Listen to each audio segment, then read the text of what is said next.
Many of you know me, but let me just explain that I am the special rapporteur for the situation of human rights in Myanmar, and I have been holding this mandate for 6 years. So I started in 2007, long time ago. At this point, I am still a rapporteur, but I will be finished, I believe, in May, and a new rapporteur will start and will carry on the mandate. Throughout this mandate, by the way, this is a mandate established by the Human Rights Council of the United Nations. This is this is the human rights body of the United Nations, and the mandate, the Myanmar mandate, was established in 1992, so a long time ago. And before me, there were some other reporters.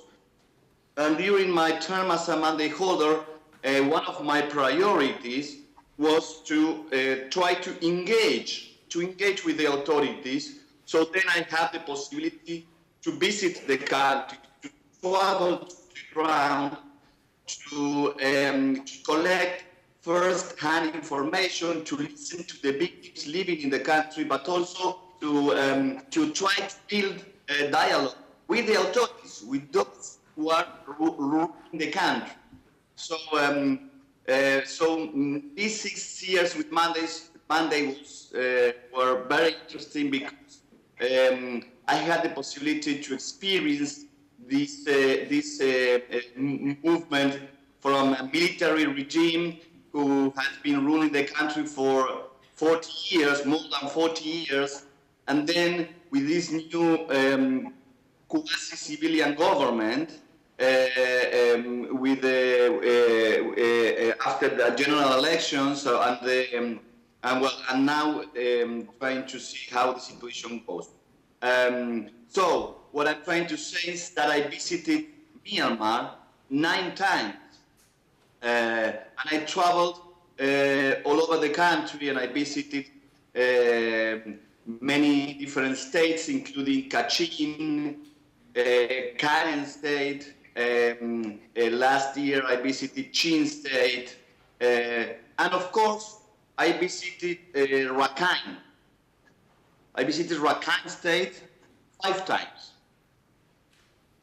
And I remember back in 2009, I think, was the first visit to Rakhine State, trying to address a very specific issue, which was the situation of the Rohingya. And at that time, the main issues were first, the problem of citizenship. And there was a clear stance from the Rohingya on that regard. The government also stands on that. There was a discussion there, which was going nowhere, but actually we could discuss these kind of issues that authorities at the moment and with Rohingya community. And of course, other issues were the lack of freedom of movement, particularly from one township to another township. And there were some other issues were discussed, for example, the problem of registration of newborn children. And I remember that time I visited Mondo, and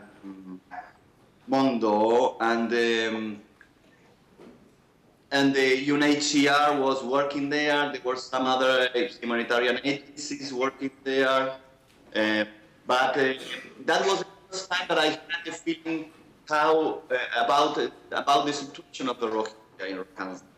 I remember I requested to meet Mondo Rohingya authority, and it was very difficult. The government wouldn't allow me to meet Rohingya people, Rohingya leaders in Mondo.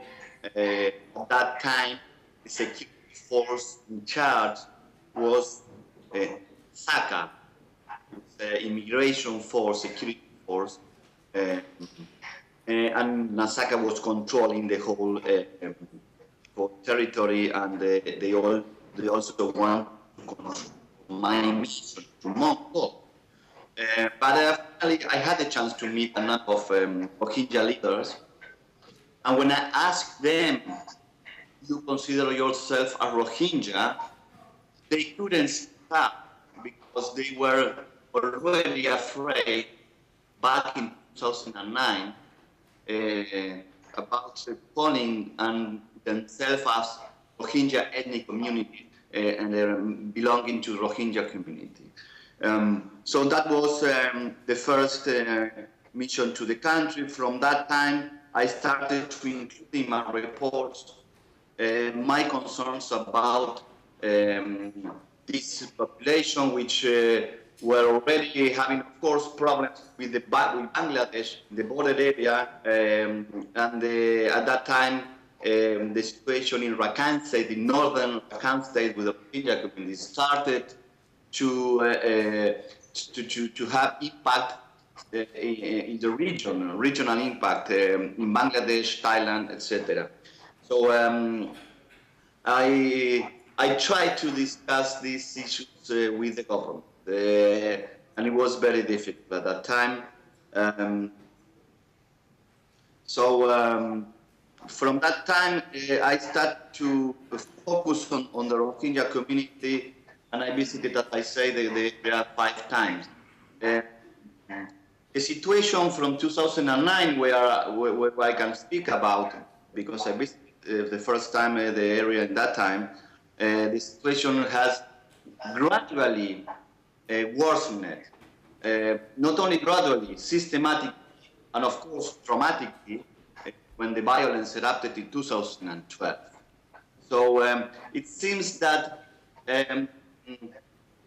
right before the general elections in 2010 and after 2000 elections in 2010, there were some steps towards worsening situation in Rakhine State, gradually and systematically.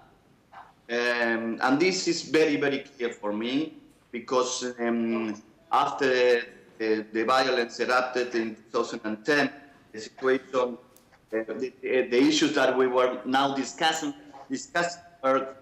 were not somehow different, because we were talking about loss of life, destruction of properties, displacement of force, displacement of population, etc., etc. At that time, I also visited Rakhine State. It was a very tense, very, very tense situation, and I did my best to visit the prison in Butidong, where thousands of Rohingya were held, being tortured systematically, but also there were 5 United Nations local workers incarcerated, and also some international non-governmental organizations workers also being arrested by the authorities. And it is in my report. I finally could get to Butidong prison. I was alone there because all my team was left in Sittwe, and it was very, very difficult. But I talked to these people who were in Butidong prison, and my conclusions that there was a pattern of torture against all the Rohingya, including deaths of Rohingya, young Rohingya people in Butidong prison. And this was very, very serious. And of course, all judicial guarantees in respect to their arrest, access to legal counsel, etc., was possible. And so this was de facto situation where thousands of 1,000 of Rohingya people were, including women, of course, and not only men, were jailed in this prison in Butidong, far away from Sittwe and from, of course, the capital city of Myanmar.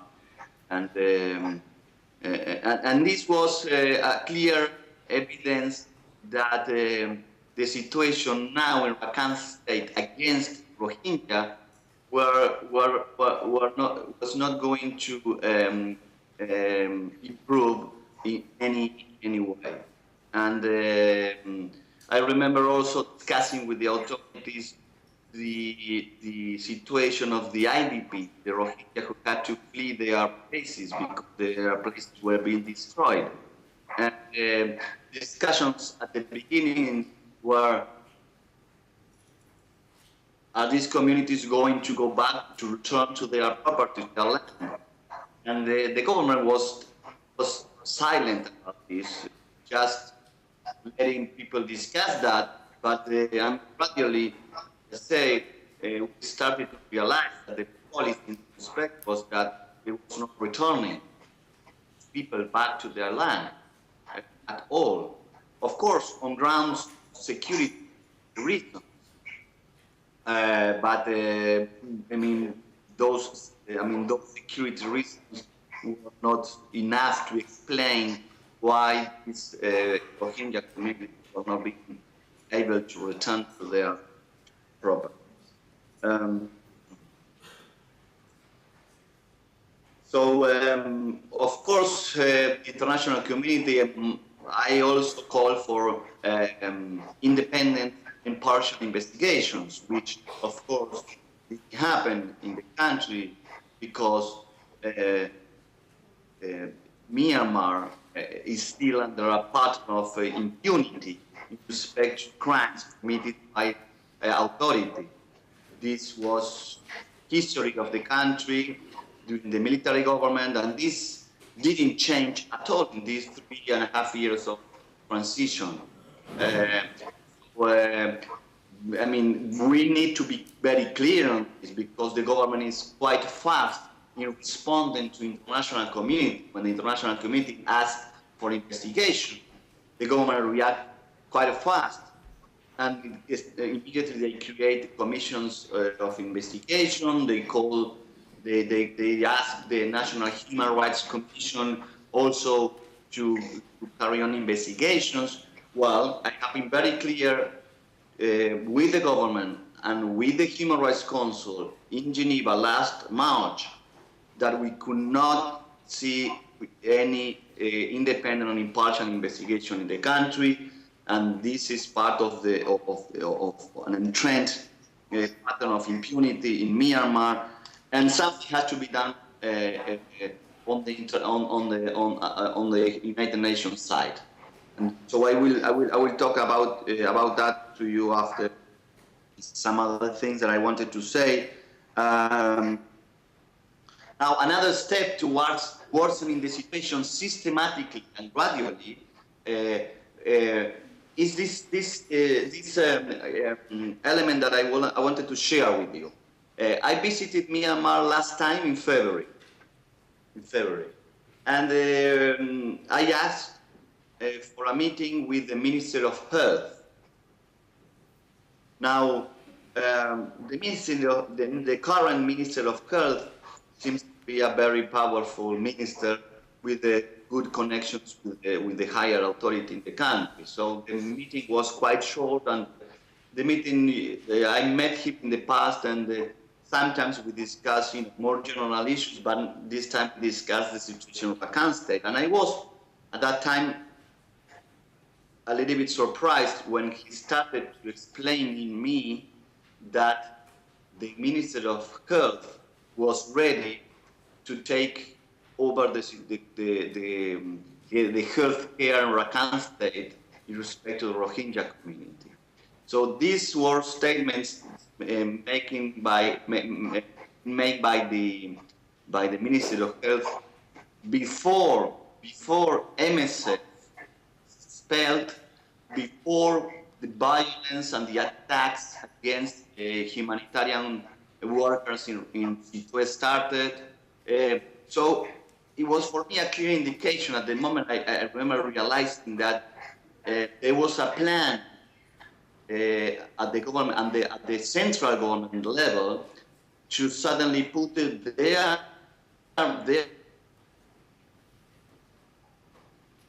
their authorities, the ministers mostly take care of the health in Rakhine State, including the health care of Rohingya. So this is another element to me that shows that this is a systematic evolution of the situation of the Rohingya, which of course then shows, bring the challenge of how to qualify the situation in Rakhine State, whether there are elements there to start talking about genocide or not. And this is a very important discussion. My friend King just briefed me that early in the morning you have been discussing with some panelists about the possibilities of genocide, of some elements of genocide being present in the situation of Rakhine State. This is something that I believe needs to be discussed. What I had said in the past is that in the past, last March, I went to the Human Rights Council. I talked to member states of the United Nations, and I said the situation of Rakhine State may crimes against humanity, and the crimes against humanity includes different crimes according to the Rome Statute, including the situation of genocide. Now,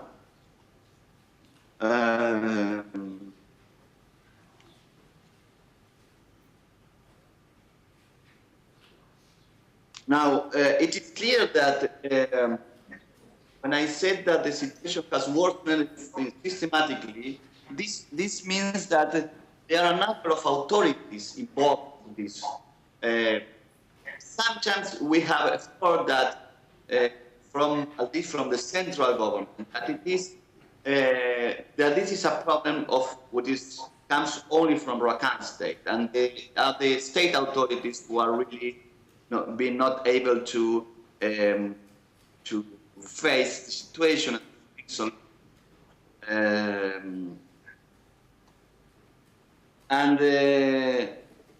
What I can say after meeting Myanmar 9 times and meeting many people is that it's clear for me that here the central government of Myanmar has a responsibility in making these kind of decisions, like the decision in respect to the Minister of Health suddenly decided to take care of the health situation in Rakhine State, meaning that what happened afterward was even for me thought and planned before. The central government has a very important responsibility. We can talk about the Ministry of Immigration, because we need to talk about this kind of to really start thinking about solutions or thinking about ways of action. The Ministry of Immigration is a very important authority in the country who makes this very specific decision. For example, one and a half years ago, I think, 1.5 years, I went to Naypyidaw, the capital city of Myanmar, and I met authorities, including the Ministry of Immigration, who has the responsibility to deal with the situation in Rakhine State. I asked him, dear Minister, there is a two-child policy in Myanmar at this moment being applied against the Rohingya population. And he responded, there is no two-child policy, but there is a practice. And he wouldn't defend that practice, but he wouldn't say that he was trying to stop that kind of practice. So it is very clear that they are in charge of the situation in Rakhine State. They make the decisions. and the central government decided, for example, to disband the NASACA, the Immigration Security Force. Now, that was welcome. I myself welcome that decision because I have been including in my reports very strong concerns about how the NASACA deal with the Rohingya community. And this decision was made at the central government level. Now, where are those members of NASACA now? Do they belong to the police force in Rakhine State? We don't know. And of course, we didn't see any investigation or action taken against those members of NASACA accused of committing crimes in Rakhine State against the Rohingya community. So the central government here is responsible. It is clear for me. The chief minister of Rakhine State, governor of Rakhine State, is appointed by the president. This is the same chief minister, this is the state authority who remains in power in Rakhine State since the transition started in 2010. And this is the same governor that was responsible of violence, which took place in 2012, etc. And he's charged of situation in Rakhine State. And he responds to the president of Myanmar. Of course, the parliament, we haven't seen a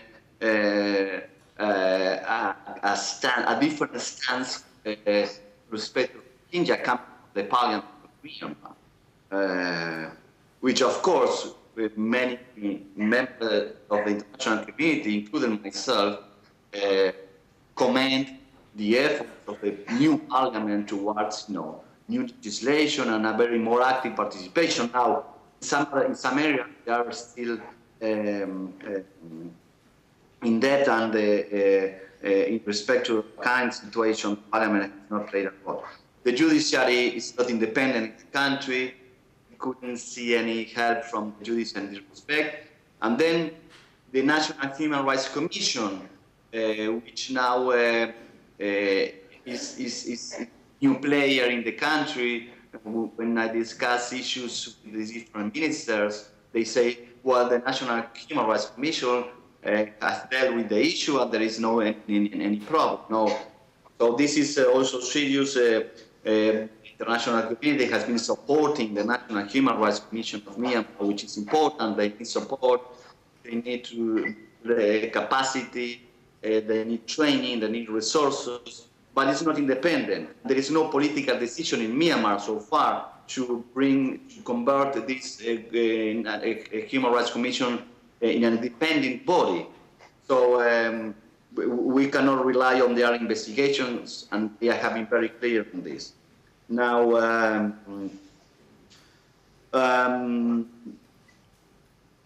yesterday there was a meeting in New York between there is a group in the past. It used to be called the Groups of Friends of Myanmar, and now it's called a Partnership for Myanmar. So there are a number of countries in New York who meet regularly to discuss the situation of Rakhine State, and the Secretary General sometimes chair this partnership group. And yesterday there was a meeting, and this group invited the government of Myanmar to participate. The president Thein Sein sent someone from his cabinet. And the minister that was sent by President Thein Sein was the Minister of Immigration of Myanmar, the authority who is in charge of bringing solutions to the situation in Rakhine State in respect to the Rohingya. So you see how difficult it is to raise the seriousness of the situation of the Rohingya in Rakhine State. Now, I would like to finish with another issue, but then I will leave the floor open. So I like really like some observations and questions, of course. But the question is what to do. What to do? What to do? Well, uh,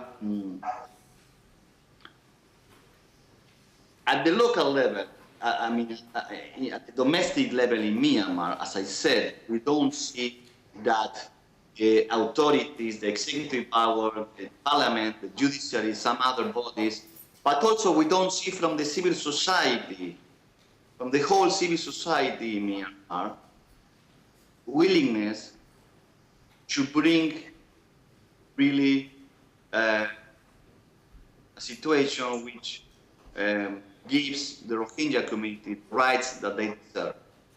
There is no possibility at this moment at domestic level. And this is very sad to say, but this is my conclusion after having been in the country many times and after talking to civil society organizations. I met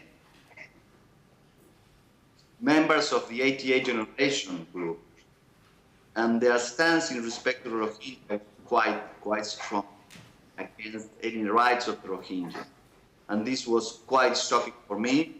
And from other stakeholders also we have this kind of statement. So situation at the domestic level very serious.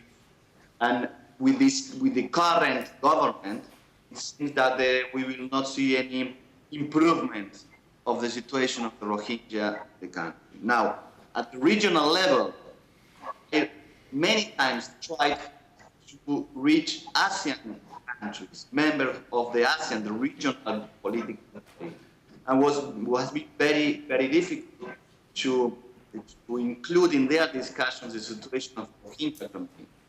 I tried to reach the ACR, which is the human rights body of ASEAN, many times. And it was even worse to try to reach ACR members because according to what they said to me, they are not able to raise any country situation at all. So I have strong belief that this regional body has a responsibility in helping Myanmar, bringing solutions to Rohingya through this regional mechanism. And as I say, the situation of Rohingya has a regional impact in Thailand, in Bangladesh, Malaysia, Indonesia. So they had to take a more active role, and we haven't seen this. So this is also a problem. Then at the international level, what to do at the international level? Well, I just told you what is going on in New York at the moment. So it seems that the Security Council, which is based in New York, there is no space at the Security Council level to bring the situation of Rohingya. But of course, we need to keep trying. What I believe is that, and this is what I started to try in my last report last March in Geneva before the Human Rights Council, is that this body, the Human Rights Council in Geneva, could do more and can do more, and they should do more in respect to Rohingya. And I believe there is space at the Human Rights Council level for that. So the challenge is there. We need to think of what kind of actions, alternatives to creative measures to bring to member states of the Human Rights Council. Last March, I tried to discuss what happened in Uchertan, which is an area which is a Rohingya township, which will suffer, serious human rights abuses, including the rape of women. And I said what I just said. There is no possibility in Myanmar to carry on an investigation which is impartial, independent, which has the capacity to really disclose the truth of what happened. Now, and I tried to raise the issue with the members of the Human Rights Council and say, you should do something. Whether this is through a commission of inquiry or through some other mechanism, well, we need to start working on that. Well, we need from the Human Rights Council a stronger a stronger stance. Now, to finish with, let me also tell you that why I was bringing this very important question to the Human Rights Council in Geneva last March. Also, the members of the Human Rights Council were discussing the possibility to finish this mandate that I am still holding, to finish the mandate. Myanmar wants to finish the mandate. And there are some members of the ASEAN countries who are supporting Myanmar in this respect. Fortunately, I believe this will not happen, and a new rapporteur will be appointed. But these are the dynamics of the Human Rights Council. Still, I believe that there is space in the Human Rights Council to do more with respect to the Rohingya community. All right, so I think I covered all the time, and I will leave it there. And I will be happy to listen from you. Thank you.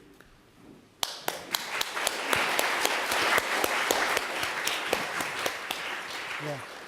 Thank you very much. We have, I guess, until 2:30. We're going to push the program a little bit to, for us to benefit from Mr. Quintana's presence. Firstly, I think that many people in this room welcome your call to start. Sorry. Don't look at me because I cannot hear you. Look to the stripes and then I can hear you. Okay, sorry. Many people in this room. Move to your right. To your computer. It's not a microphone. Thank you. There. Yeah, it's better. Now I can hear you. Let me repeat.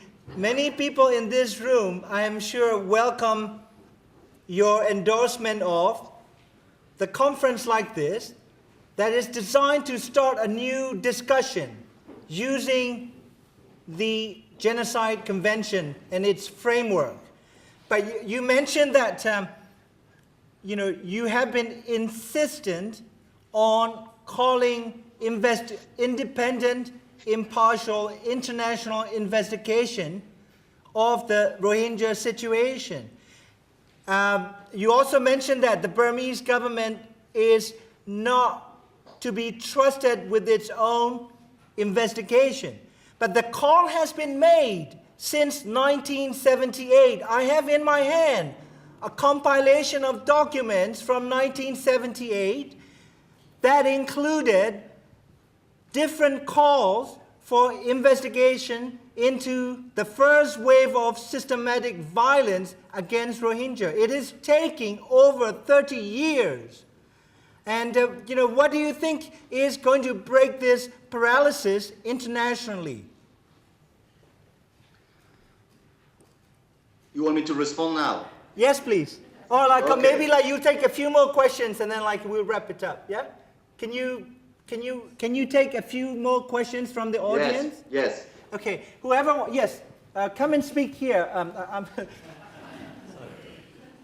You have to talk to the camera. You mention your name. Yeah. I'm Jamal Ahmad, General Secretary of Burmese Rohingya Organization UK. First of all, thank you for joining to this event. We believe that you visited to Burma and you were in Burma under the care of Burmese government. We have also seen you have been attacked by mob.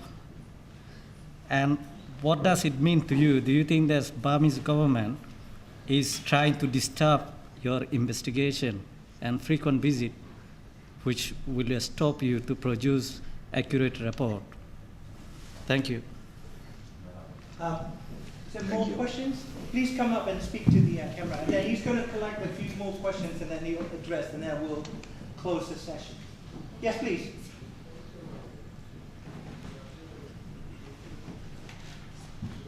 Please state your name.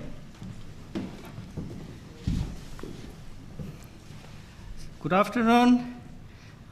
First of all, I would like to say a big thank you to you for your tremendous work of the 6 years period, and we love you as well. So, but my question is, according to you, you mentioned that neither the Burmese government nor any civil society wants to give any kind of hope to the Rohingya people in Burma. But our only hope is towards the United Nations. So in 6 years of time, you have released a lot of reports. My question is actually similar to the Dr. Zani. But is there any concrete action has been taken by the United Nations? If not, why do you think, why it is not? And I would like your suggestion on that. Thank you so much.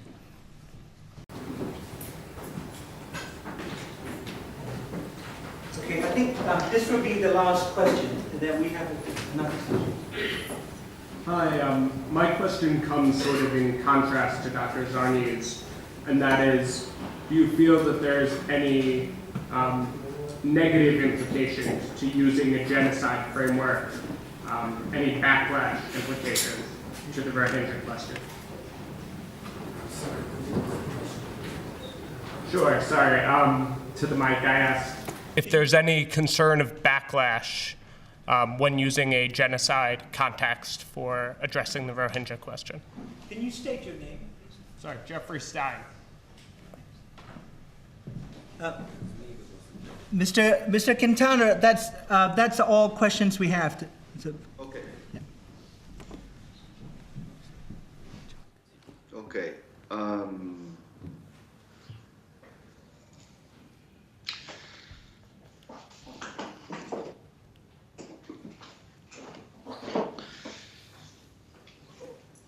Let me first tell you that what is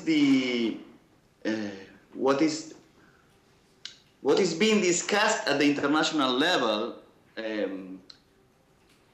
in respect to the situation in Myanmar as a whole is it's the question of religious violence. Now, there has been this discussion about the Muslims, Buddhists against Muslims, and what happened not only in Rakhine State but also in some other parts of the country. And this is a problem. As you just said, I think 2 years ago, I faced kind of mobs who punched and kicked my car in Meiktila, which is not in Rakhine State. Now, the situation in respect to the Muslims in Myanmar as a whole is still very difficult, it's very serious, but I will distinguish the general situation in the country in respect to religious violence from the situation in Rakhine State. Of course, the religious element in respect to Rohingya is being used, but I want to distinguish from the whole situation in the country, because here there is also an element which has to do with ethnicity and with some other elements. And this, we need to be very clear on that, because while the situation around the country has calmed down in respect to religious violence, the situation in Rakhine State remains the same and has worsened, as I just said. So there is not only a religious element in Rakhine State, clearly, but there are more other elements that we need to clearly distinguish. And this has been something that I've been discussing with the international community, with members of the United Nations. You need to distinguish. This is different. Some other decisions of measures need to be taken in respect to the Rohingya community. And when I said that the whole country seems to be against the Rohingya, I am also talking about those who are inciting hatred.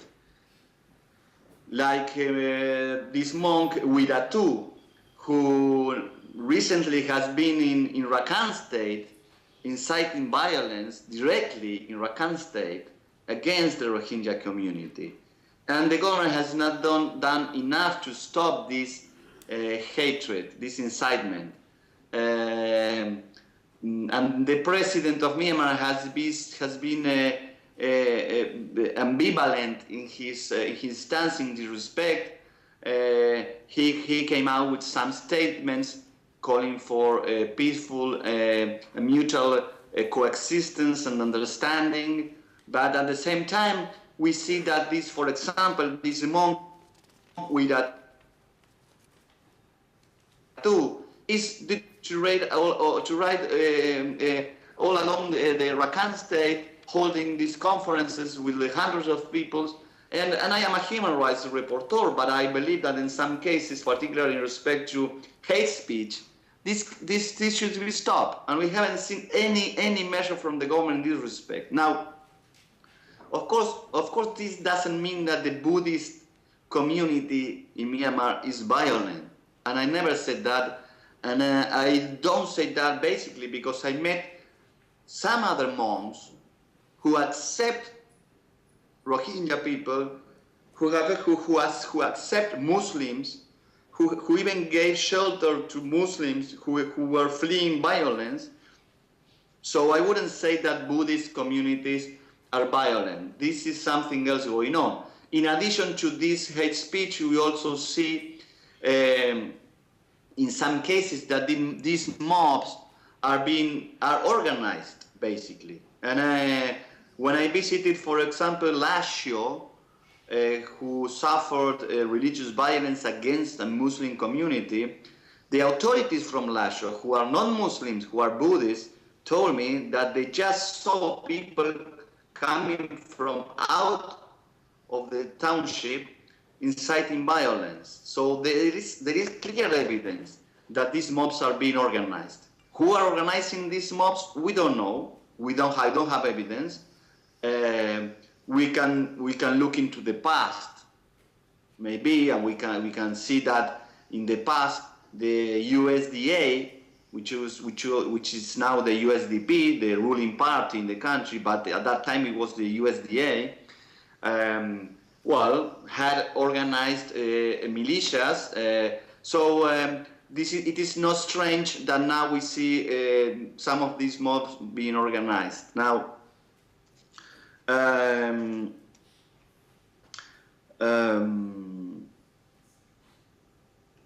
of course, when last time in February I visited Situa, and I spent one day in Situa, and I went to the jail, I went to Aumingalar quarter, and I went to an IDP camp.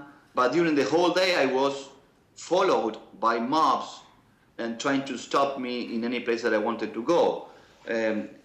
Of course, this did not compromise my possibilities to really report accurately to the Human Rights Council. But this, I remember I asked the chief of police in Situa, I said, these people have been following me the whole day. Why is this happening? And I said, are you being authorizing these demonstrations? And they say, yes, we are authorizing because these people deserve to protest, etc. Which I think is reasonable, but at some point also shows that the government is not willing and doesn't want to really take the necessary actions to stop this. They need to stop these kind of demonstrations and incitement. And the international community has not been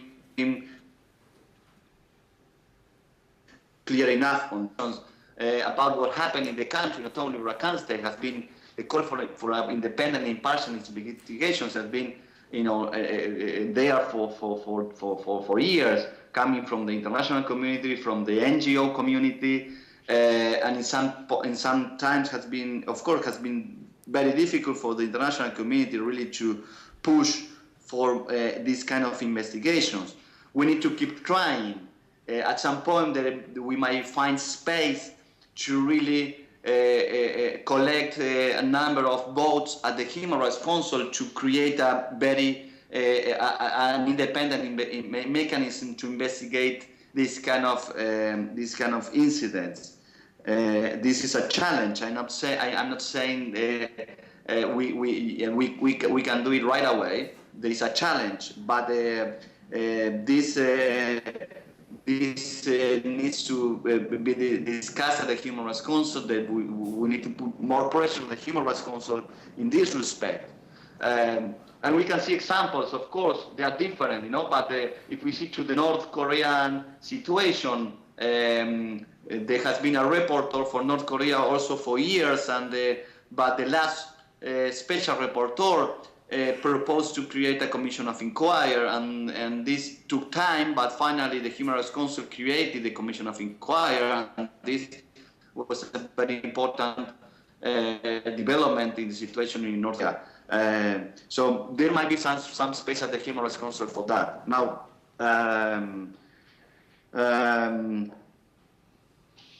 to discuss about the genocide, whether the discussion about genocide has a negative impact. Well, that's a very important question that you should ask yourself, because when you go to discuss, I mean, you can really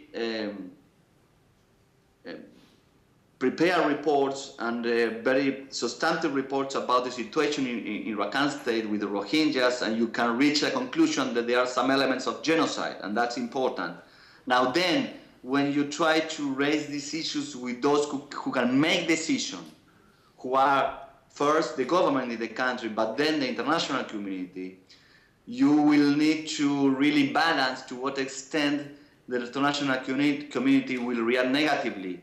But I'm just thinking strategically. I'm not saying that we don't need to speak about genocide if we really have grounds and elements, and we believe that there are elements of genocide in Rakhine State in respect to the Rohingyas. I think we are reaching the point where there is no, the situation is gradually and systematically worsening in Rakhine State, not against the Rohingya, and we see clear elements which might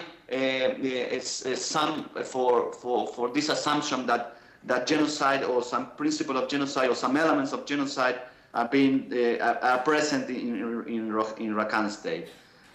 For me, it has been very difficult to raise this issue with the different stakeholders.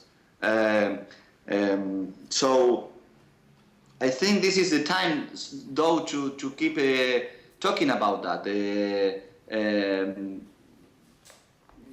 I had talked about crimes against humanity, which is equally serious, and the problem is, what is the reaction of the international community? We have seen lately some statements from members of the international community now situated in the country with new embassies calling for independent investigation strongly. We have seen the US ambassador saying that. I remember, I believe the UK also. Now, how do you translate those statements into clear action? Well, you should put this question to them. You are calling for that. We are not seeing any independent, impartial investigation. What next? This is the kind of discussion that we need to have with those who can make decisions about the situation in Rakhine State. The United Nations has been. I apologize for interrupting. I cannot hear you.